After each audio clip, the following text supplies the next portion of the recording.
で、イタリアンプレジャーの中でも最大のプレジャーはオペラ、イタリアンオペラ。そしてイタリアンオペラから入っていって、すべてのオペラに対する愛情を深く持っていらして、専門知識とともに、それを様々な方々に伝播させようという活動をなさっています。Alright, Fred, you are pleasure explorer, and our group is named Let's Explore the Pleasure of Opera.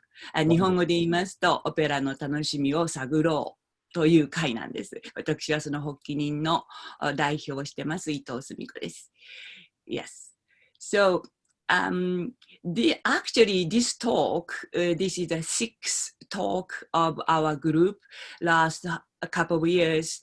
And I remember you and I talked early the beginning of this year because you are very busy to fix your schedule. And we planned originally in June, sometime in June, for you to talk about highlights or the preview of the Metropolitan Opera's 2020-21 season.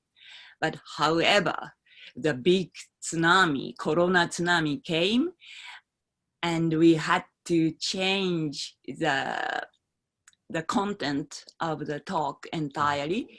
And now today's title is Future of Opera in Pandemic Era. It sounds like doctoral thesis. But as you suggested, rather than like interview of the doctoral thesis, let's do some catchball, the conversational style, so people can relax and think about what we will expect. And let's hope the opera we love will continue, even it's a little bit different shape. Okay. So actually, I'm in Japan, and middle of March, I came to Japan with some reasons, but I ended up avoiding that New York situation. And since then I'm in Japan, I'm missing New York. There's a lot of streaming opera, but it's not enough.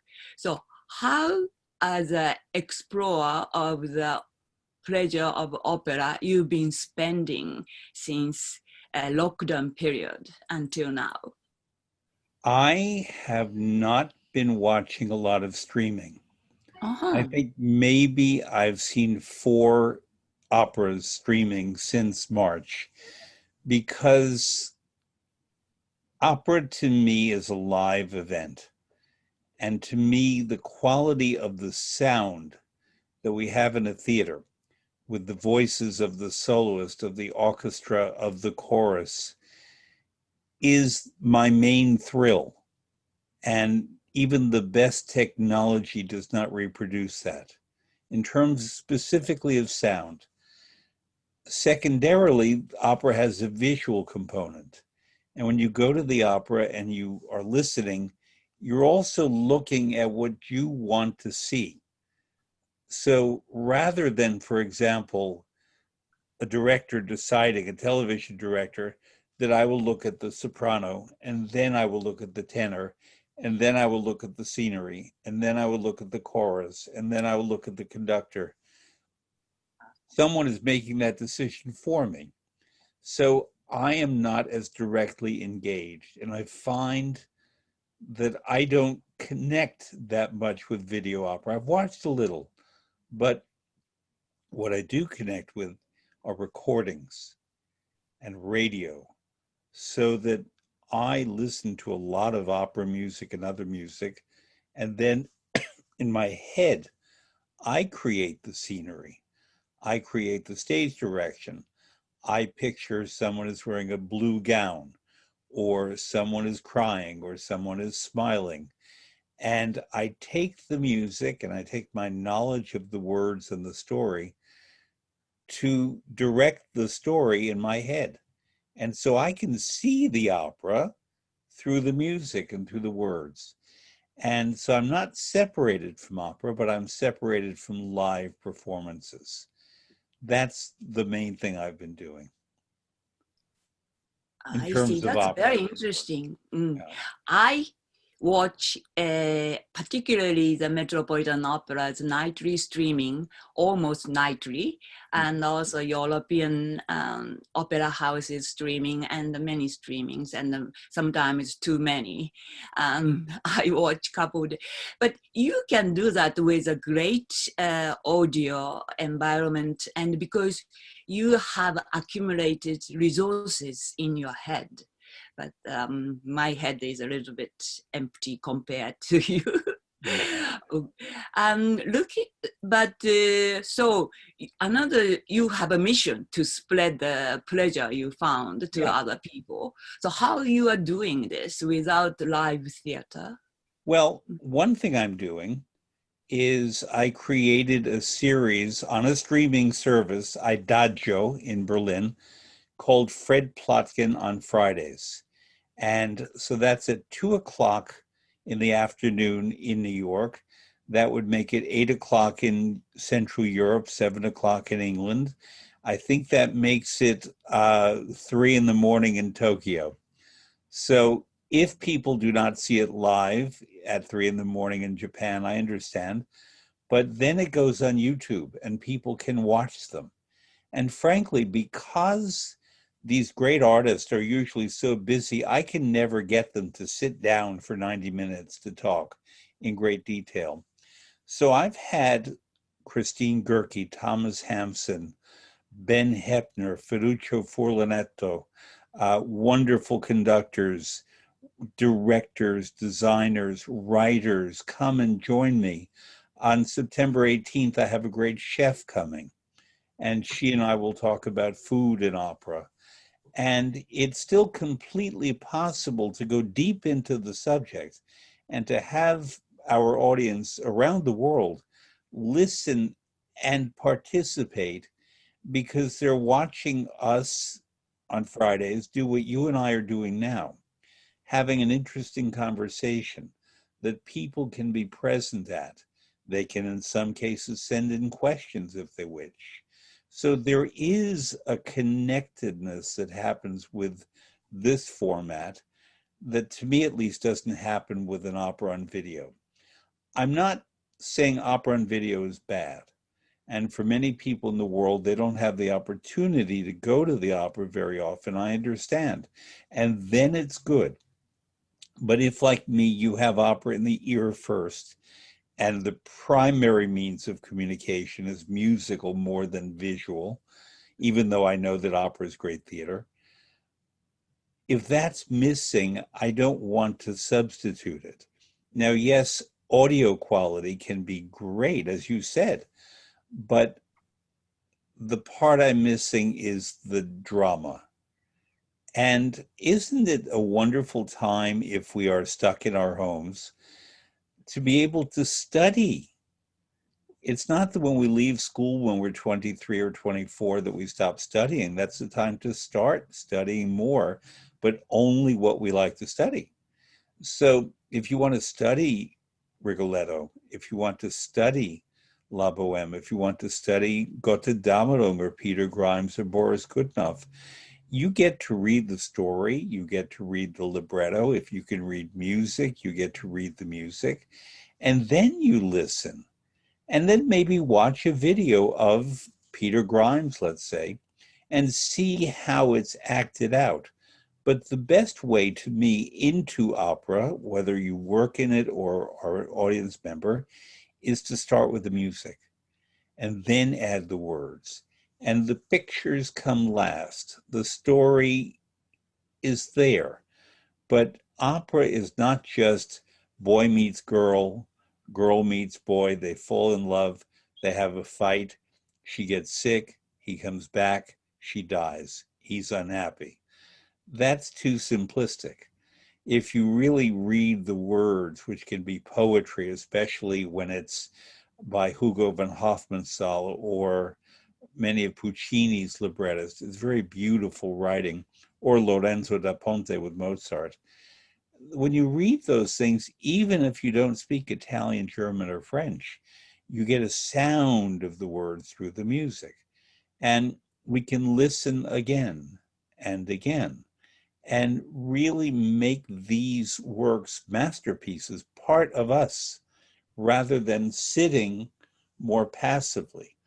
So I, every year, even when we don't have a pandemic, assign myself 5 operas to study, whether they're operas I don't know or masterpieces that I know, but I should know better.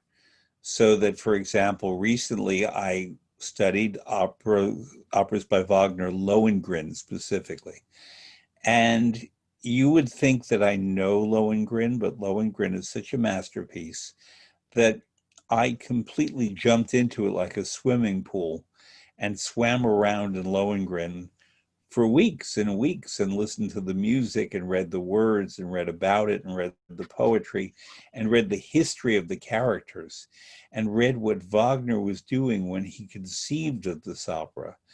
And now it means so much more to me than it did before. And the great thing in opera is that the more you look and the more you hear, the more that you see and the more that you really take in. And that's a real pleasure. When we talk about pleasure before, that is a pleasure to do that. And yes, I would rather be going to live performances. I would rather that my wonderful opera singer friends be standing on a stage singing and doing what they love, and musicians of all types be performing. But the truth is we can't. And yes, there are places that are tentatively trying to do this. I know, for example, as we speak, that in Zurich, they quarantined a bunch of singers for 2 weeks. They brought them in from different places. And tomorrow they start rehearsals for Rigoletto that they will do in a concert performance. So by quarantining everyone, it's a way of protecting the artists. Fine, I'm not against that. In Atlanta, at the opera in Atlanta, what they are doing eventually is they're bringing together a group of 12 wonderful singers, and they will live in what we call a pod. They will live together communally and not be exposed to the outside, so that they too can remain untouched by the virus and then perform in outdoor spaces.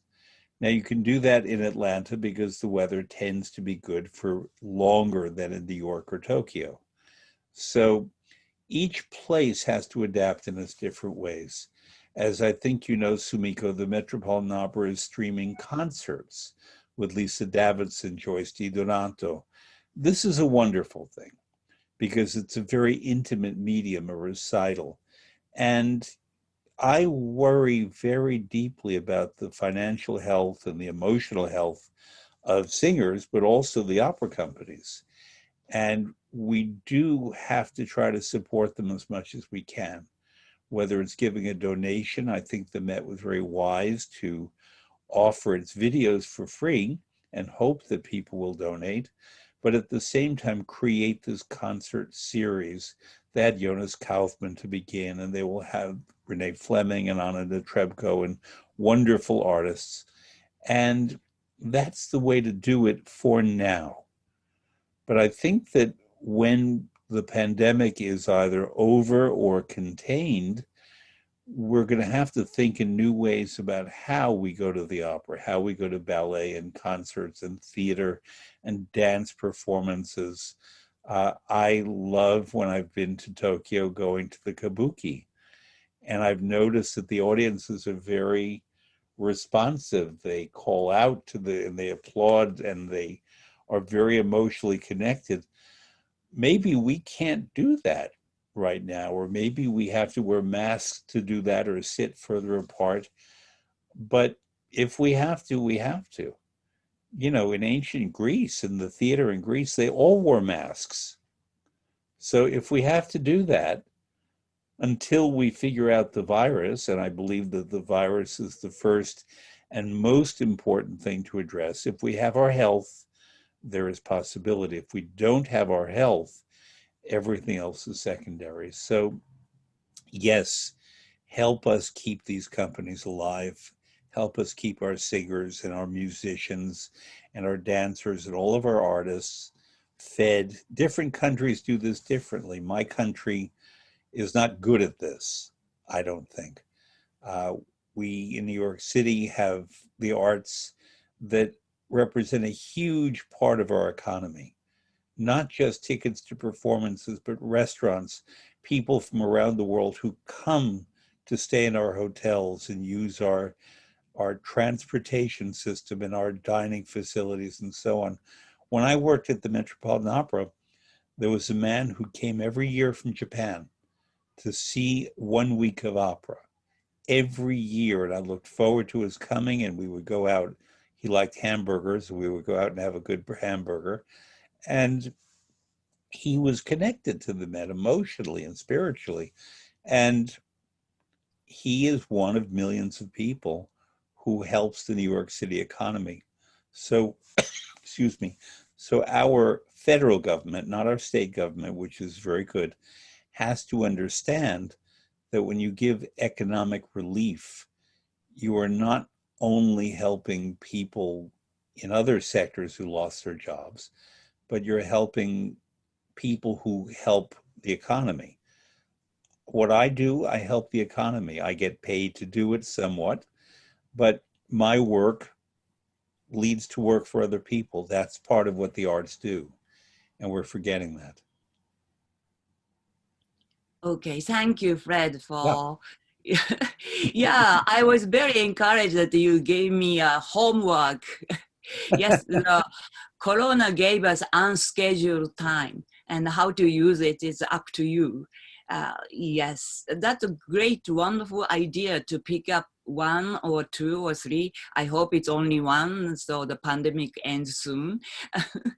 To study the opera deeply. Yes, yeah, it's opera is multidimensional. You can approach through language, poetry, background, historical background, political background. Oh, of course, you can try to read the scores and study all the historical famous performances. Yeah, if you choose one opera, one great opera, you don't have any complaint that you have nothing to do. That's true. If I Yeah. may, let me give you and our listeners another approach to studying Okay. 1 or 2 operas. It's what I call comparative listening. In other words, you compare one performance to another performance. Because yes, the notes and the words on the page of the score are the same, but the way they enter the body of a singer, her voice, her personality, her use of language, the colors in the voice, the emphasis that she might put on one word, another word. The score may say to sing piano softly or forte, louder, but even the same notes in the same aria by 2 different singers come out very differently. So I know Carmen is a very popular opera. I've seen it too much, but many people love Carmen and they've studied it. And there are so many approaches to the title role by mezzo-sopranos and occasionally a soprano, such as Victoria de Los Angeles or Maria Callas. But just listening to the way those arias are performed, if we start with audios, hearing, but then go to video. And this is where YouTube is a fantastic thing. Even if you don't study the opera Don Carlo by Verdi, which is one of my favorite operas, there is an aria by Ebboli, the mezzo-soprano, the sexy temptress woman, O Don Fatale. And O Don Fatale, when it's sung correctly, brings the audience to their feet. I'm getting goosebumps when I think about it, even now. The cheering. And I have seen so many women do it wonderfully live. But also, if you go to YouTube and you enter O Don Fatale, you will see Tatiana Troiano, Shirley Verrett, Eleanor Bratstova, Grace Bumbry, Dolores Zajic, Fiorenza Cosotto, Ebbe Stignani, Fedora Barbieri, and on and on and on and on. Krista Ludwig, all of them fantastic, and all of them very different. And the reason comparative listening is such a good exercise is that you understand in opera and in art, there is not just one way to do something. And even with the same words and music, there's so much variety. And I could say to you that perhaps I like Tatiana Troianos or Shirley Verrett the best in that aria, O Don Fatale, but it doesn't mean that the others are not great. And they help me understand why perhaps I like Troianos and Verrett the best. But I would hear so many different women sing, and that's just one aria. Imagine all of opera. If you have, for example, Dove Sono, sung by the Countess in Le Nozze di Figaro, The Marriage of Figaro, you could find 20 magnificent versions of that aria. And so even if you don't want to study a full opera right now, but if you love a particular aria, go to YouTube and do comparative listening. And then if you like one performance more or another one, buy the DVD, buy the video, pay for streaming, buy an audio recording that you like to study the opera with that recording or video. By the way, this also helps put a few more yen in the pockets of the people who are trying to survive this pandemic, and that helps too. Yes. Okay, Fred, thank you so much for the suggestion. I will dig deep. All right. Yeah, I was in Europe the end of February. I was actually in Milano, February 23rd, and went to the last, I didn't know that was the last performance in the Scala, at the Scala. And I went to Paris and witnessed the Bastille, one of the last, and went to London, see Fidelio, one of the last performance. I came back to New York. I was in London too for that Fidelio. I was there on March 6th, yeah. Yeah, Lise Davison was great, and Jonas was a little bit not in 100%. But anyway, I came back to New York and went to the eventually the last performance, Così fan tutti. And so when I talk about this, I'm already emotional. So yes, we can study opera, listen to the music, watch the video, YouTube, but still, as you said at the beginning, we miss the live performance very much. And since the mid-March, the lockdown, the opera in the pandemic period has evolved. The first couple of months, almost every opera houses don't know what to do, so they just give us free streaming, and we don't know what to do, so we just grabbed it and tried to whet our appetite and aching heart. And then is a elaborated virtual concert started showing up that I totally enjoy the Metropolitan Opera's at-home gala, like 40 artists through Skype, the 40 artists, every one of them sang from home or the temporary housing they are stuck in. And the audio quality was awful, but the emotional quality was very high. And also recently, Royal Opera did the gala without audience from Covent Garden. And individual artists are doing concerts and interview and the talk show like you are hosting. So that is the second period. So we started a new style, and it's not the replacement of the live theater, but it was interesting and it keep us going. And then we are getting into the third period that theater tried to get back to theater performance. And as you said, a couple of regional opera houses in the United States try to bring the performance back to the stage with the audience. That's encouraging. And you love kabuki, and we have kabuki in Japan now. Of course, that the capacity of the theater was reduced to less than half, and guests have to wear a mask, and you are prohibited to call out the name of your favorite actors. Tamasaburo. No, you can't do it. And no, but a friend of mine went to that restricted kabuki, and when she told me about it, she was in tears. Yeah. And she said she loved it, and the excitement she felt internally was so enormous. She couldn't explain it. So that is, I believe in the power of the live theater. So what's happening to our largest live theater, Metropolitan Opera? Before we talk about that, a suggestion Yes. came to my head, and then we'll talk about Yeah. the Met.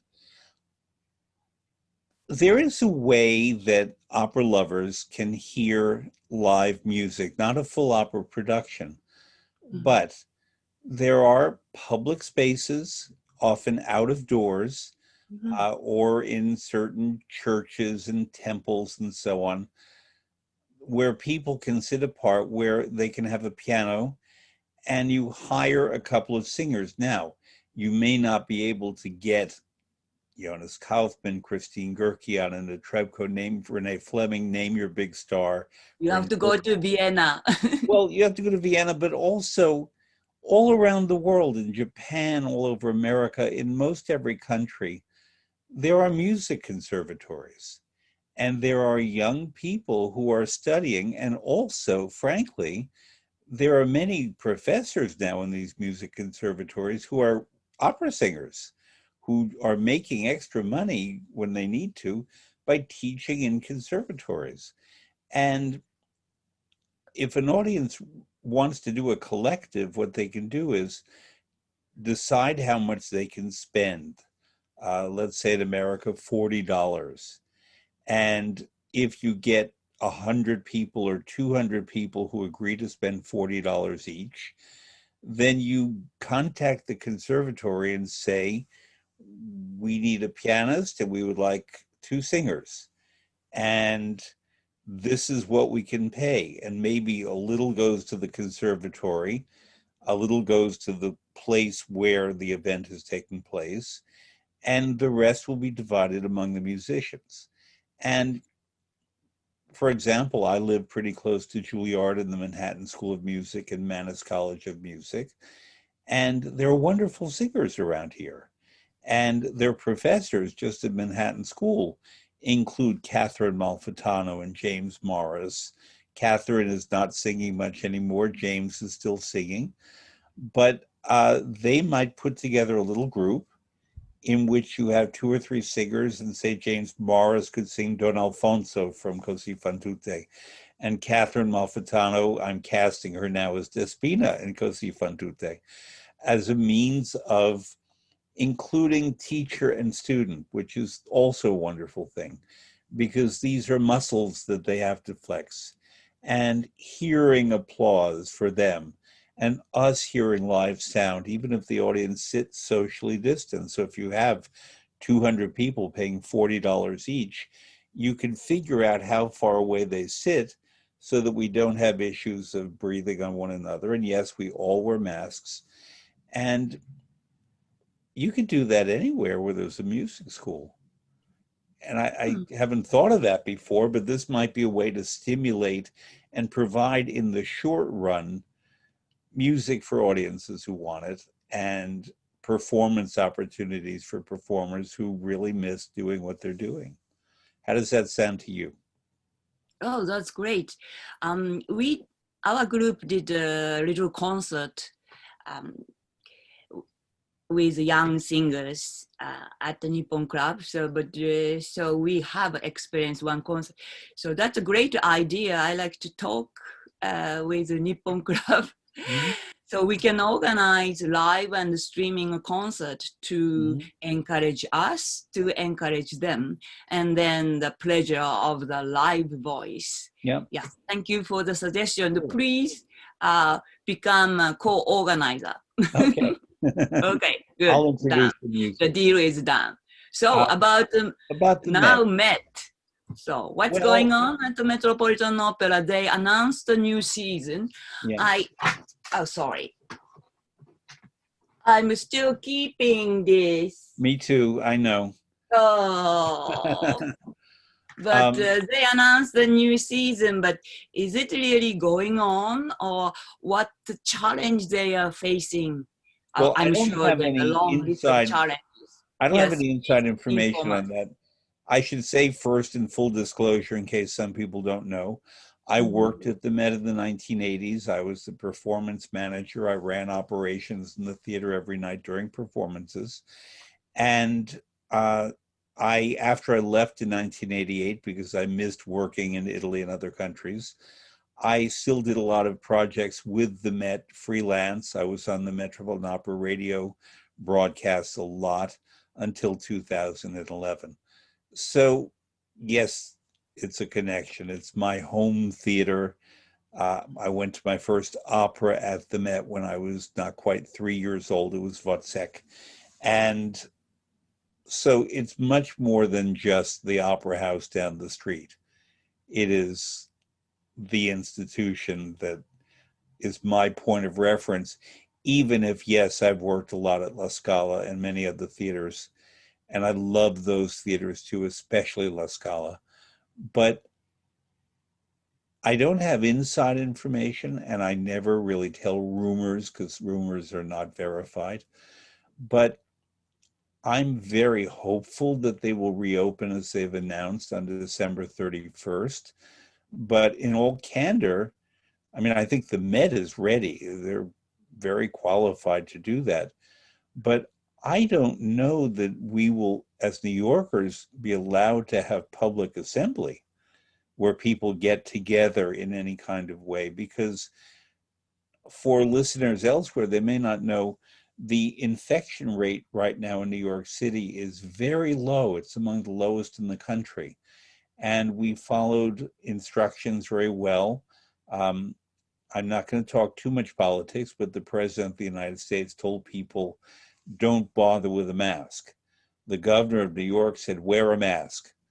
And we don't want to spread the infections. And we have the highest compliance rate in the country in terms of wearing masks and doing social distancing. And it's not perfect, but it's pretty good. And therefore, we have successfully brought down the infection rate. I'll give you another example. All the public schools in the major cities of the United States are not opening this week and next week in Los Angeles and Chicago and Houston. We are in New York. Now, there's controversy about whether that's a good idea, but we are doing that in what's called a hybrid, where some days the children will be in school so they can socially connect and see their teacher's eyes and face. And then other days they'll be home on their computer. I'm not going to venture my opinion on that, but education is fundamental. And we may lose a whole generation of young people if they're not properly educated and socialized. And that's a national crisis after the virus. And many opera singers have children and so on, and they're responsible for their children. Now, yes, I'm sure if the Met can open on December 31st and then gradually add opera productions in the winter, singers will come, audiences will come somewhat. And I hope they do, but I would completely understand if they don't, simply because we don't probably look to have a cure or even a vaccine, despite what people are saying. And so these problems are not caused by the Met. or Carnegie Hall or the New York Philharmonic. As it happens, I'm free tonight because the New York Philharmonic is not opening. It was supposed to today and tomorrow. And this is sad. Lincoln Center is completely dark. Carnegie Hall is completely dark. Listeners who want to go to Fred Plotkin on Fridays and look up Clive Gillinson, who I interviewed, I believe, in May or early June, he's the head of Carnegie Hall. And we had a very detailed discussion about this because, of course, the willingness is there. And of course, the artists are ready. Most of them would be willing to go on if a model is followed like Zurich, where right now they quarantine singers for 2 weeks. But you can't do that often. And the money is not quite there in terms of taking in income from tickets.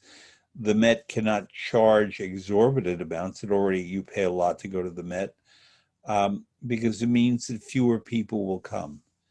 And my concern about opera in general, and the Met in particular, if people fall out of the habit, out of the pleasurable routine of going to the opera, of saying, okay, Tuesday night is my night, or I love this particular composer so that when his music is on, I will always go to hear Verdi, let's say. When you fall out of the habit, you don't get the habit back. People create new habits and they do other things. So the Metropolitan Opera and all opera companies, but especially the Met, will have to remain in the heart and in the imagination of audiences. You do that in the imagination through streaming, through radio broadcasting.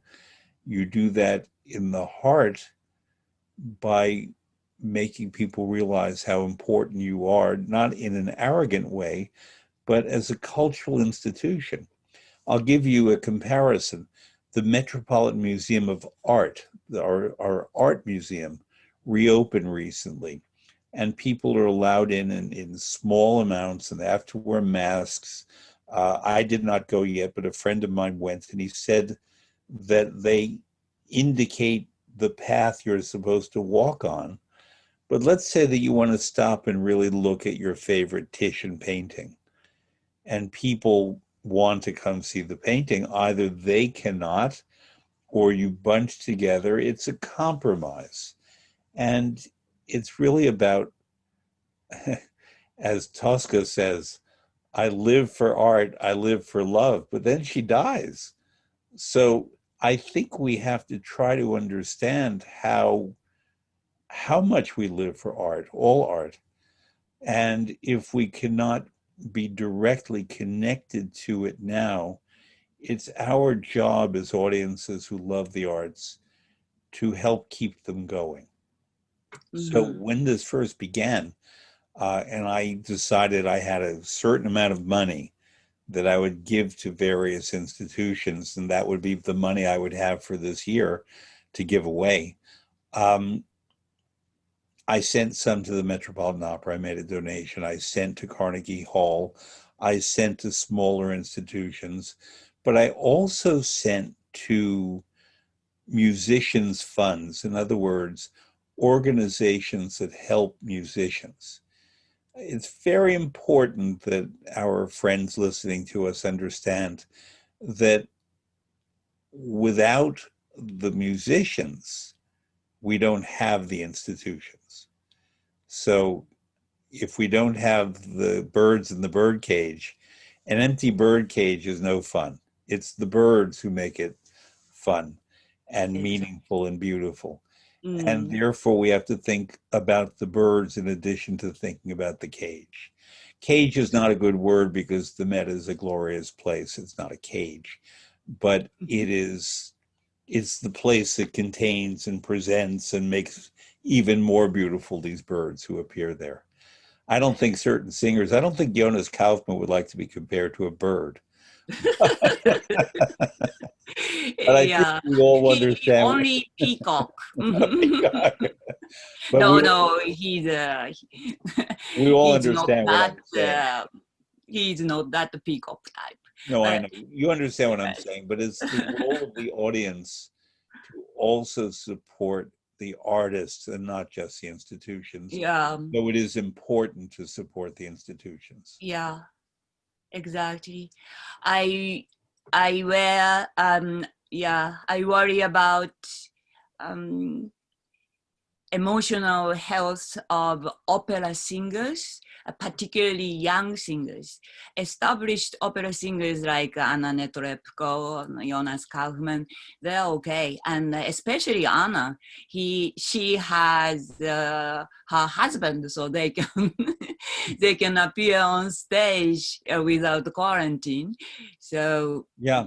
However, young artists have to carry on for the future of the opera, and we have to support them. So that concert you gave us idea, it's great. And what I miss really is the beautiful cage, the Metropolitan Opera physically itself. Yeah.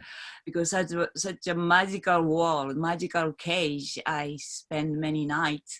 So I like to see it. So why Met does a concert using that cage, using the stage, Met stage? Because Bayerische Stadt Opera, Munich Opera, was doing a Monday concert weekly during a very height of the pandemic period, using their own stage without audience, of course. But it's such a difference. You see the singers on the stage in the house was beautifully lit with chandelier.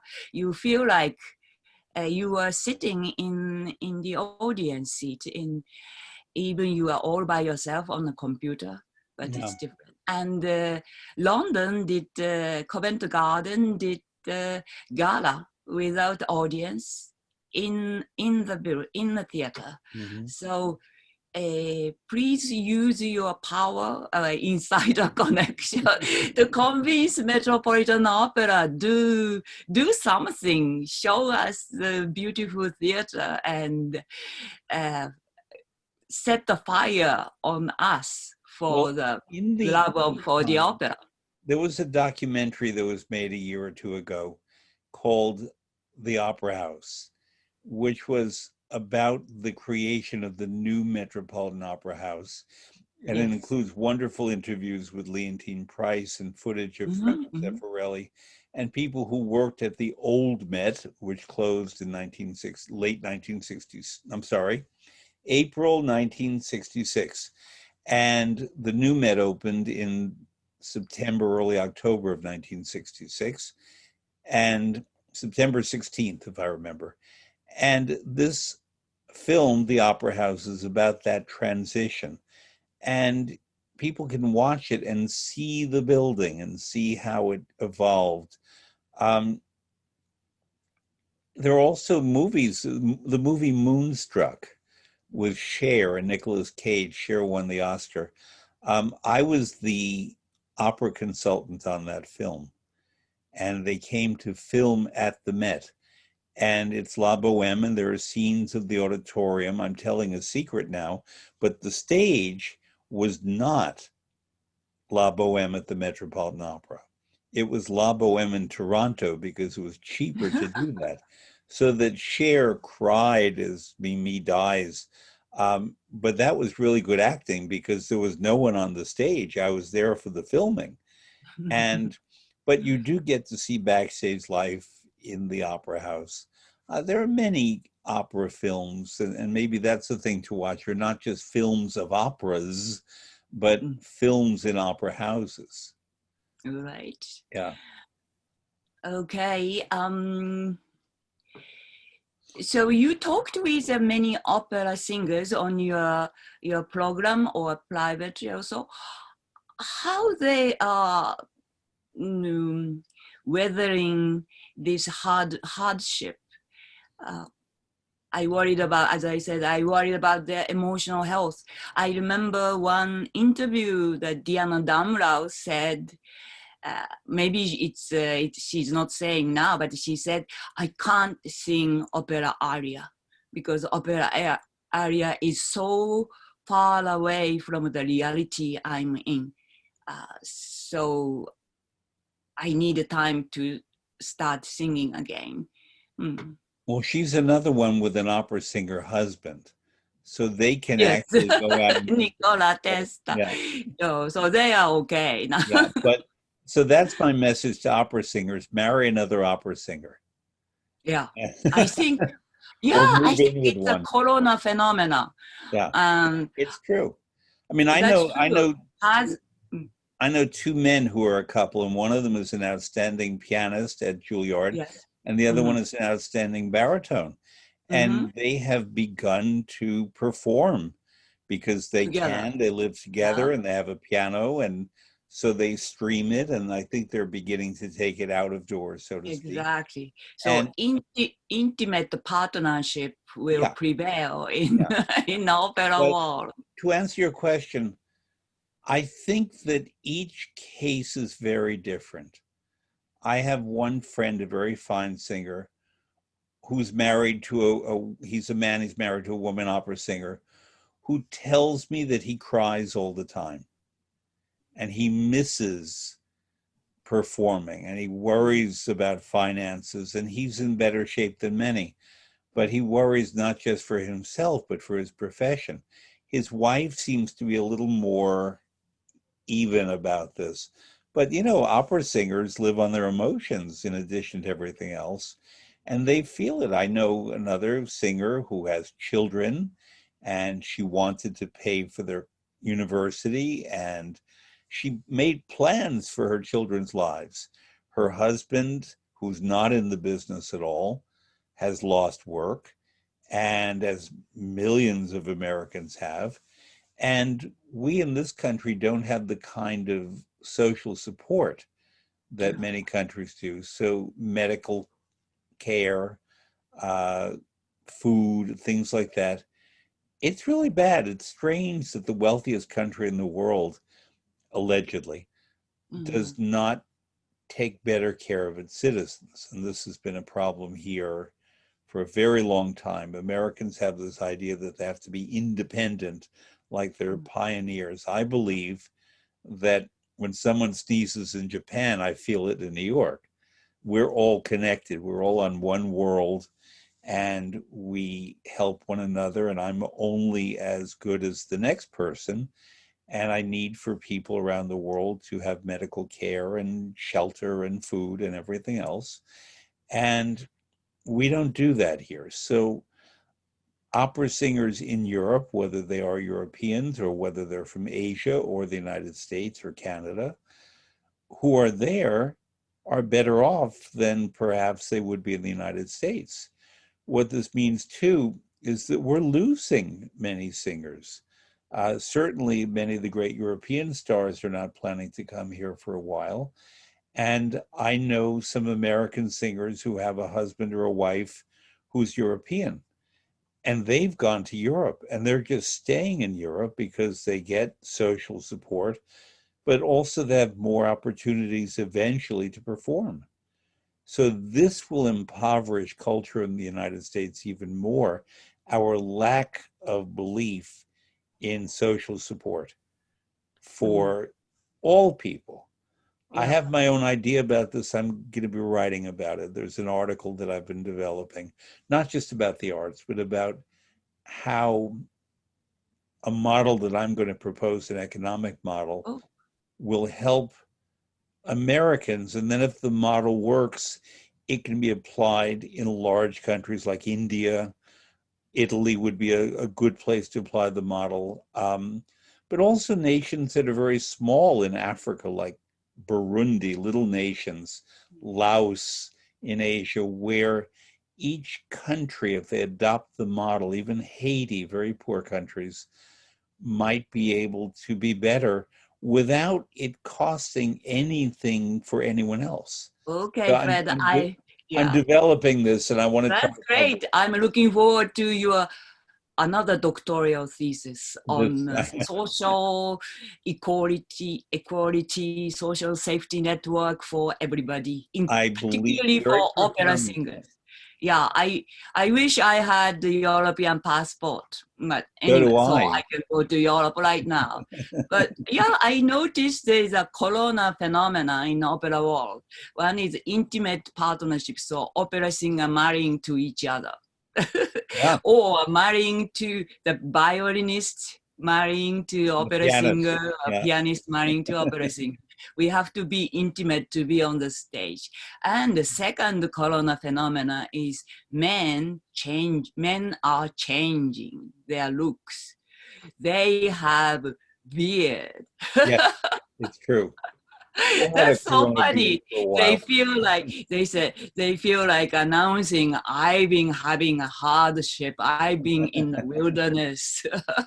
So everybody look like a very mannish looking these days. Well, That's funny. Okay, Fred.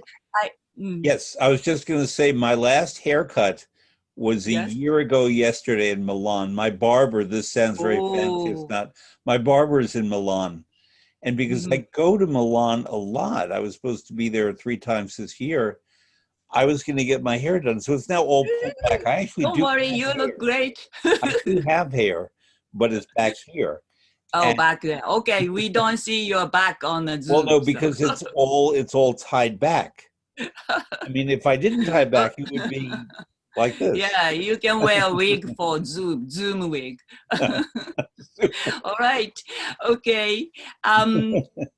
We have like 5 minutes left. Yeah. So we have to share our precious time with the audience. Good. And I received some questions, and as far as we have time, I'd like to ask you a question.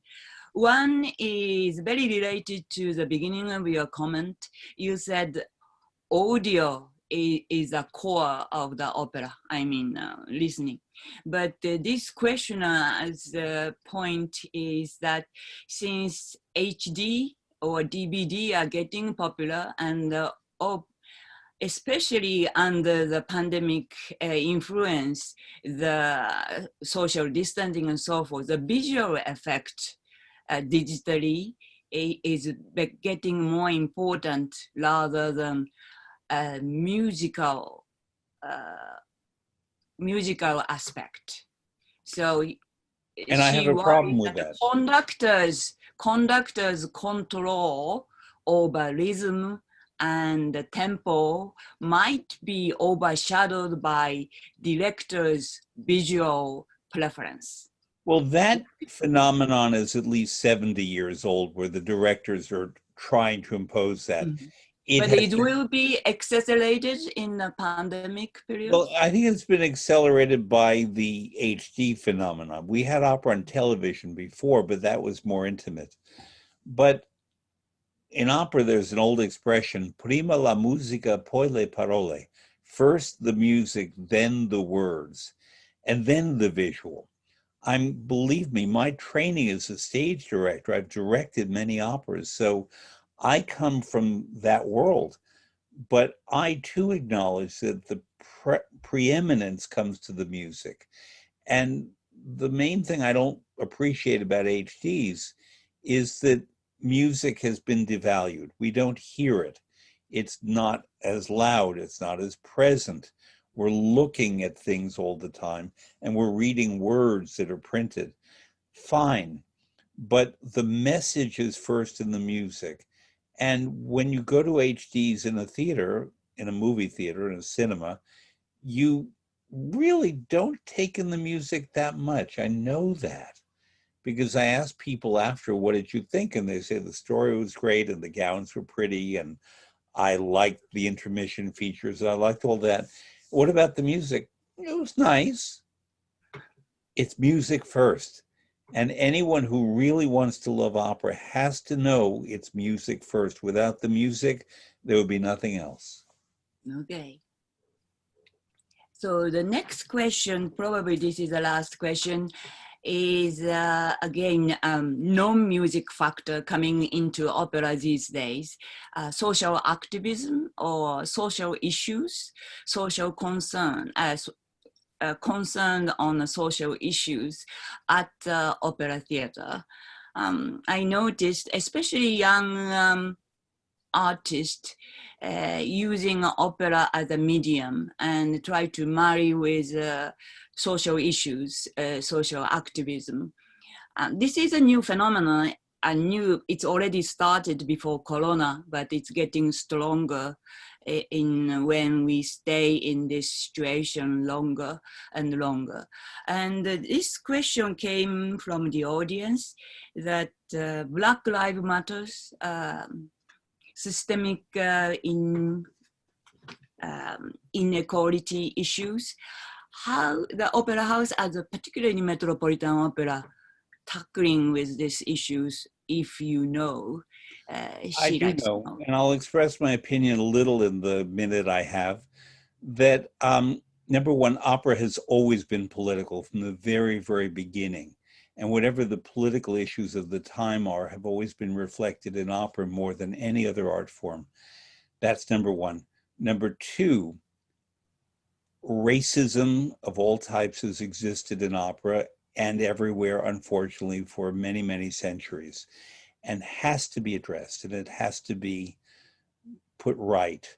The only issue I have with certain few people who tend not to know opera is when they say that Aida or Otello could only be sung by a person of African descent. If that's the case, then only Japanese women can sing Madame Butterfly, and only Italian women can sing Tosca, and only Swedish women can sing Amelia and Umbalo and Mascara. We are human first, as I said. And therefore, we have to acknowledge and accept that this music is universal. The stories are universal. And if we limit people to what we perceive as their race or their ethnicity or their gender orientation, we're making ourselves poorer. People who are actors and singers and performers go beyond themselves to the universal. And if we just look at their skin color, that's not enough. If there's a magnificent black tenor like Russell Thomas, who's available to sing Otello, I absolutely want to hear him. But if Gregory Kundi, another magnificent tenor who happens to be white, is the one available to sing Otello, I want to hear him. So there's room for all of it. We're a human family, and we have to treat each other equally and with love. And if we can get the concept of equality and love front and center, it will eliminate a lot of the awful issues that are real and that we do have to try to fix. Oh, thank you. That's a fantastic closing statement. So the music unites us with love in the opera stage. So thank you, Fred. And unfortunately, we came to the ending of the program, but thank you very much for listening in for 1 hour. And let's keep our head high and let our hearts burning for the opera and study the operas when we can. Okay, and goodbye. Thank you so much. And also, we might do concert, so please keep watching Nippon Club website time to time. Thank you, Fred, again. Arigato. Ciao. Ciao. Thank you.